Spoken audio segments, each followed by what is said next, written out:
What's the alternative? You want to be inarticulate and be unable to formulate a strategy, be unable to elucidate a vision, and you can become articulate as a consequence. Why be literate? Well, do you want to be competent and dangerous, or do you want to be vague and useless?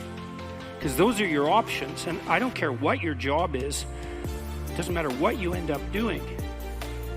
You know, if you're articulate, you can think through your problems.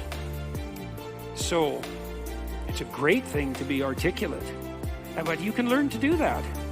I know a former special services operations soldier, Jocko Willink.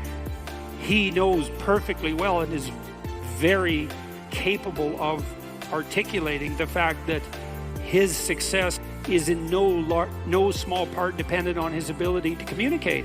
Because he could communicate well, he could listen to the men who were under his command, that he could explain to his superiors the situation on the ground. So, how do you become articulate? Well, imagine that you're trying to walk across a swamp, and the swamp is murky. As you walk forward, you can feel with your next step where the stone might be, and then you feel it's solid, then you take that step, and then you do the same thing with your foot again. Search. That's what you do with your word. I noticed 40 years ago when I started thinking these things through that much of what I said actually made me feel weak. I didn't know why exactly, but sometimes some of the things I said didn't have that effect. They were solid. And at the beginning, that was probably only about 5% of what I said. But you can learn to do that.